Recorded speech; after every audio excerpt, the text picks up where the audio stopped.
Hola, mi nombre es Luz Estela Acevedo, soy coach ontológica con base sistémica y quiero compartir contigo una maravillosa lectura, pero antes te hago la pregunta. ¿Alguna vez has sentido que la vida tiene mensajes escondidos en los lugares más inesperados?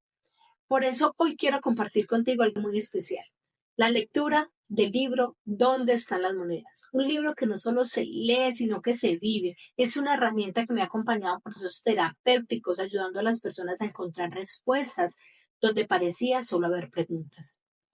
No será una lectura lineal, será una conversación contigo, como si estuviéramos sentados compartiendo un café o un espacio de reflexión. Así que toma un momento, respira profundo y acompáñame en esta experiencia, porque quizás mientras recorremos estas páginas, tú también encuentres tus propias monedas. Doy inicio a la lectura. Dice así. Una noche cualquiera, de un tiempo cualquiera, una persona tuvo un sueño especial. Soñó que recibía unas cuantas monedas de sus padres. No sabemos si eran muchas o pocas, si eran miles, cientos, una docena o apenas un par. Tampoco sabemos de qué metal estaban hechas, si eran de oro, plata, bronce o tal vez de simple hierro. Mientras soñaba que sus padres le entregaban las monedas, sintió espontáneamente una sensación de calor en su pecho. Quedó invadida por un gran alborozo. Estaba contenta, se llenó de ternura y durmió plácidamente el resto de la noche. Cuando despertó a la mañana siguiente, la sensación de placidez y satisfacción persistía.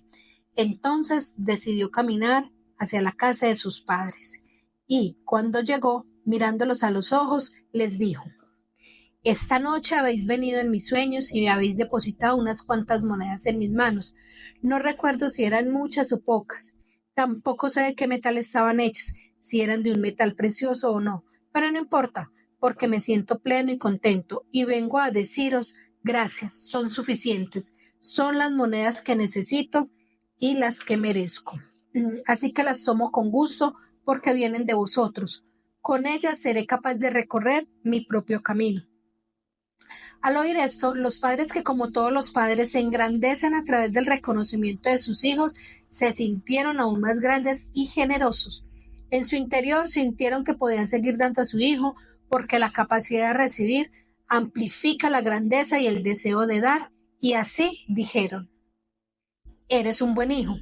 Puedes quedarte con todas las monedas, puesto que te pertenecen.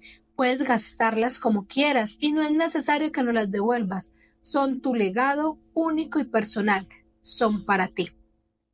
Entonces el hijo se sintió también grande y pleno. Se percibió completo y rico y pudo dejar en paz la casa de sus padres. A medida que se alejaba, sus pies se apoyaban firmemente sobre la tierra y andaba con fuerza. Su cuerpo también estaba bien asentado en el suelo, y ante sus ojos se abría un camino claro y un horizonte esperanzador. Mientras recorría el camino de la vida, se fue encontrando con distintas personas. Le acompañaban durante un trecho, a veces más largo, a veces más corto. Algunos le acompañaron durante toda la vida. Eran socios, amigos, pareja, vecinos, compañeros, colaboradores e incluso sus adversarios. En general, el camino le resultaba sereno, gozoso, en sintonía con su espíritu y su naturaleza personal. Y aunque no estaba exento de los pesares naturales que la vida impone, lo sentía como el camino de su vida. De vez en cuando volvía la vista atrás, hacia sus padres, de vez en cuando volvía la vista atrás hacia sus padres y recordaba con gratitud las monedas recibidas. Y cuando observaba en el transcurso de su vida o miraba a sus hijos, recordaba todo lo conseguido en el ámbito personal, familiar, profesional, social o espiritual. Aparecía la imagen de sus padres y se daba cuenta que todo aquello había sido posible gracias a lo recibido de ellos, y con su éxito y logros les honraba. Se decía a sí mismo: no hay mejor fertilizante que los propios orígenes. Y entonces su pecho volvía a llenarse con la misma sensación expansiva que le había embargado la noche que soñó que recibía las monedas. Otra noche cualquiera, de otro tiempo cualquiera, otra persona tuvo el mismo sueño, ya que tarde o temprano todos llegamos a tener ese sueño. Venían sus padres y depositaban en sus manos unas cuantas monedas. En este caso tampoco sabemos si eran muchas o pocas, si eran miles, unos cientos o una docena o apenas un par. No sabemos de qué metal estaban hechas, si de oro, plata, bronce o simplemente hierro. Al soñar que recibía en sus manos las monedas de sus padres, la persona sintió espontáneamente un pellizco de incomodidad. Quedó invadida por una agria inquietud, por una sensación de tormento en el pecho y un lacerante malestar. Durmió lo que quedaba de la noche revolviéndose encrespada entre las sábanas. Al despertar, aún agitada, sintió un fastidio que parecía enojo, pero que también tenía algo de queja y resentimiento. Su cara era el rostro del sufrimiento y de la disconformidad. Con furia y con un ligero tinte de vergüenza, decidió caminar a su casa de sus padres. Al llegar allí, mirándolos de soslayo, les dijo: esta noche habéis venido en sueños y me habéis entregado unas cuantas monedas. No sé si eran muchas o pocas, tampoco sé de qué metal estaban hechas, si eran de un metal precioso o no. No importa, porque me siento vacío, lastimado y herido. Vengo a deciros que vuestras monedas no son buenas ni suficientes. No son las monedas que necesito, ni son las que merezco, ni las que me corresponden. Así que no las quiero y no las tomo, aunque procedan de vosotros y me lleguen a través vuestro. Con ellas mi camino sería demasiado pesado o demasiado triste y no lograría ir lejos. Andaré sin vuestras monedas.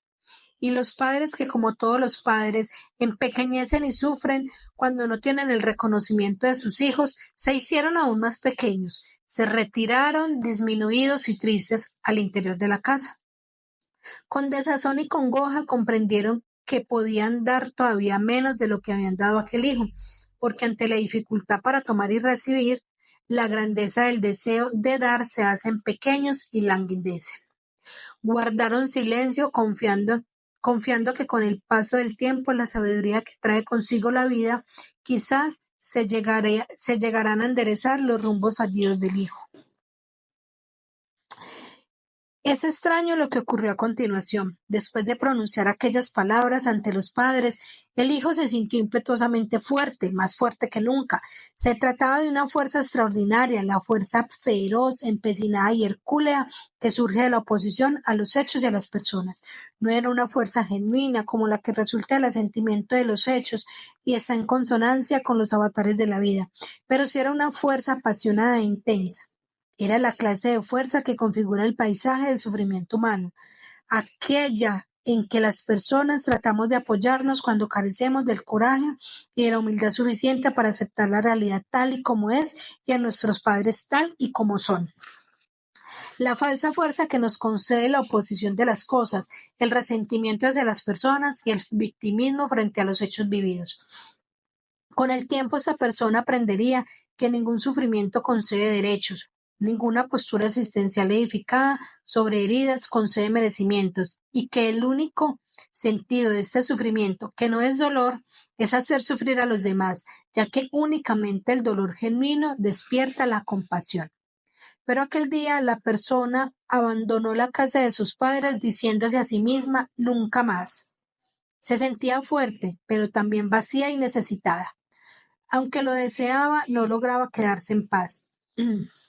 A medida que se alejaba de la casa de sus padres, sintió que sus pies se elevaban unos centímetros por encima de la tierra y que su cuerpo, un tanto flotante, no podía caer en un peso real. Y sintió algo más sorprendente aún. Cada vez que abría los ojos parecía que miraba lo mismo, un horizonte fijo y estático. Interesante. La persona fue desarrollando una sensibilidad especial. Así, cuando encontraba a alguien a lo largo de su camino, le contemplaba con una enorme esperanza y de manera inconsciente se preguntaba: ¿será esta la persona que tiene las monedas que merezco y necesito y me corresponden? Las monedas que no tomé de mis padres porque no supieron dármelas de manera justa y conveniente. ¿Será esta la persona que tiene aquello que merezco? En cierta ocasión, la respuesta fue afirmativa, y todo resultó fantástico. Se enamoró y sintió que todo a su alrededor era maravilloso. Y, sin darse cuenta, empezó a esperar que el otro tuviera aquello que no había tomado de sus padres y se lo diera. No obstante, cuando la esperanza de encontrar las monedas resultó embriagadora al principio, cuando el enamoramiento acabó convirtiéndose en una relación y la relación duró lo suficiente, la persona descubrió que el otro no tenía lo que le faltaba, es decir, aquellas monedas que no había tomado de sus padres. Qué pena, se dijo entonces, y se quejó amargamente de su mala suerte, culpando de ella al destino. Se sintió desengañada, sometida a un tormento emocional que tomó fuerza de desesperación, desazón, crisis, turbulencia, enfado, frustración. Y es que, aunque todavía no lo sabía, el otro solo podía darle aquello que tenía y le correspondía por su posición, aun queriendo dar todo y amando plenamente, pues una pareja es una relación entre adultos fundada en la igualdad de rango y el intercambio equilibrado y la sexualidad. En cierto momento de su vida, esta persona tuvo un hijo y su desazón se volvió más dulce y esperanzadora, más atemperada. Entonces la pregunta regresó: ¿será este hijo que espero, tan bien amado, que tiene las monedas que merezco, necesito y me corresponden y que no tomé de mis padres porque no supieron dármelas de manera justa y conveniente? ¿Será este ser el que tiene aquello que merezco? Interesante, ¿cuántas veces nos pasa así con nuestros hijos?